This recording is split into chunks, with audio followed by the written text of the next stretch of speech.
Welcome back to my channel, and this is chapter 38 decisions.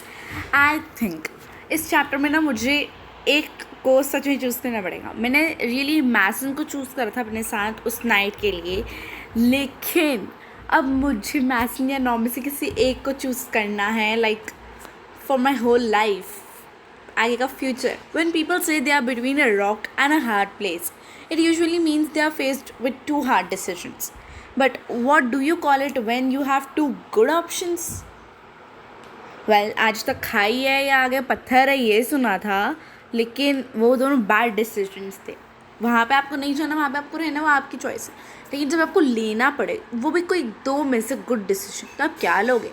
I thought about it as Mason and I snuck back down from the roof, his hand laced in mine. Ready to get back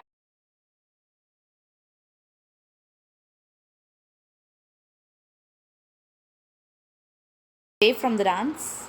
We'll have plenty of time for that on our other dates. Mason, come over here.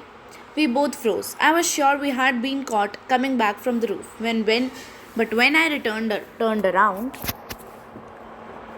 perfect. I was hoping to catch you before I headed out.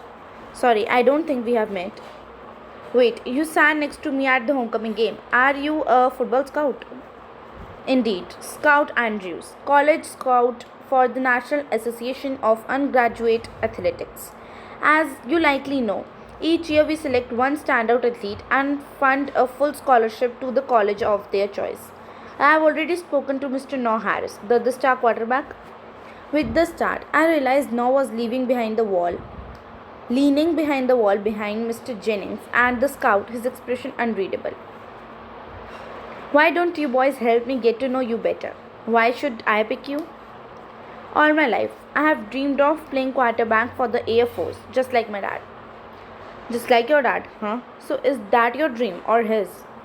Like father, like son. Nothing wrong about that. Of course, of course. What about you now? To be honest, Mr. Andrews, football is my lifeblood. It gives me focus, drive. Scout, I know you want to be fair, but I had be remiss if I didn't tell you Mr. Harris has a bit of history. Principal Jennings, Noah's past has nothing to do with his future. Arrows don't change direction mid-flight. Where he came from is an indication of where he is going to land. Absolutely nowhere. Fast. My boy Mason, here on the other hand, records clean as a whistle. That's enough, Dad. Now maybe my competition, but I want.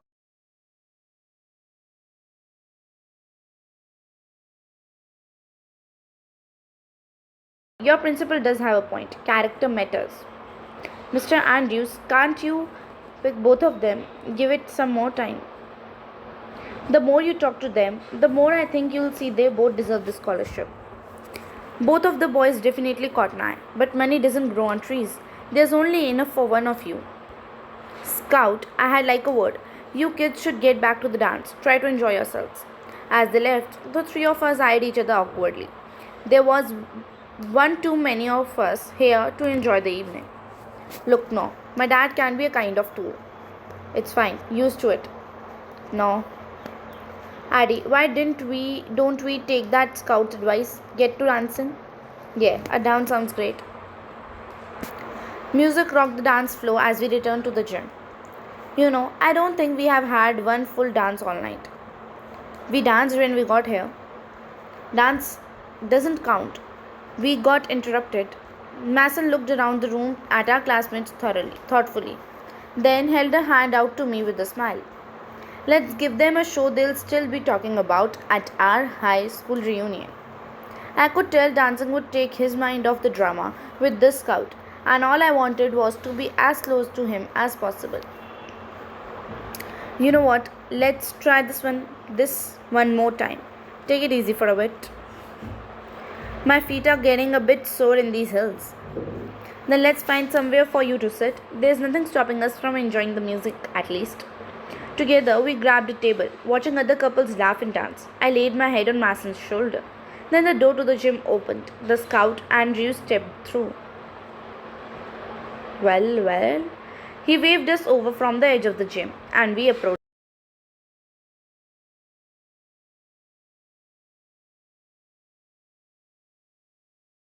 to go with my gut. Mason, congratulations. We had loved to move forward with you. I'll be in touch. He patted Noah on the back and turned for the exit, leaving the three of us behind in shock. Mason was the first to react. Hey, no, I. No whirled on him, and after seeing the fury in his eyes, I couldn't help but take a step back. Don't. We both know this has nothing to do with football and everything to do with your dad. You don't know that. Are you planning on using that excuse for everything? Hey, Mason, your dad did say something. No, you don't know for sure why the scout didn't pick you. Arguing won't change anything. No matter what happened, it's too late now. There's no point in fighting over it. But the boys were both past the point of listening me. No matter what I achieve, it will never matter. People like you will always be first in line. Don't try to pin this on me. You heard what Scout said before about character. Just look in the mirror. Noah learnt at Mason, and from there the fight was a violent flurry of punches and grapples. I flinched as Mason slammed Noah hard into a speaker, knocking it over with a loud thud. Girls screamed as Noah retaliated by punching Mason in the face. Oh my god. Stop it, stop it. I tried to get between them, and Mason wiped blood from his mouth while Noah spat on the floor. What the hell is wrong with you two? Both the boys gaped at me, shocked by the anger in my tone. Addie, I'm sorry, I didn't mean to. They wanted me to absolve them of what they had done, but I couldn't. I had just watched two of my favorite people beating the hell out of each other. I'm done. Can't you see how much this is hurting me? I should have never let things get to this point.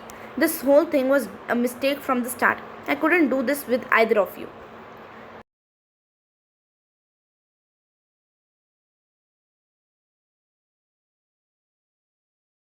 And no.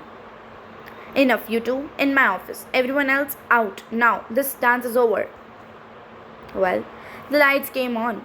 The boys were dragged away, and the chaplains ushered us out of the gym. Before I knew it, I was standing on the curb, shivering with no way home. Then a familiar car pulled up in front of me and rolled down the window. Need a ride? Am I that obvious? To me, always. Get in, loser. When I got into the car, I was surprised to see from our smeared mascara that she had been crying. She hadn't seemed that into chat. Was the breakup really hitting her that hard? I'm sorry about Chad. I heard you guys broke up. Oh, don't be sorry. It was for the best. And I am sorry about Masinano. Sounds like a mess.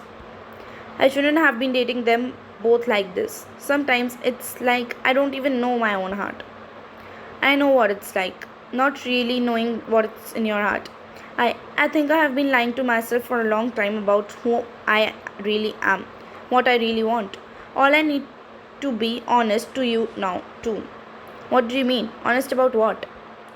I thought that once I started dating guys, I had get what all the fuss was about. But I think I learned something entirely different. My head was spinning. What was she saying? As we pulled up to my house, Ava reached out and put her hand on mine. My heart pounded as I felt her soft, warm skin resting against mine. I'll walk you out. We had walked down my driveway countless times before, but the air tonight felt charged, different. And then she looked at me, the moonlight glinting off her cheeks, her hair, her body. मुझे मत कहना भी मुझसे date करना चाहती है, मुझे प्यार करती है. Memories flooded back to me. The times Ava held me up when I was down, just like tonight. The exhilaration I had felt when I realized the coolest, prettiest girl I knew wanted to be my friend. The afternoons we joked it had been so easy if we ditched boys and dated each other instead. I feel like for the first time I finally get it. I see everything so clearly. She was so close. Her soft breath tickled my skin.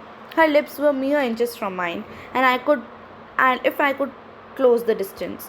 Right there, in that moment, I realized that maybe Mason and Now weren't the only ones I had feelings for. Shit, yaar. Not three now. Ava, you say you see everything clearly, but for me, I'm more confused than ever. With that, Ava pulled slowly back and stared at me thoughtfully. I understand. I'm sorry. It's just so much has happened tonight. She shook her head as if to say it was alright and pulled me into a tight hug.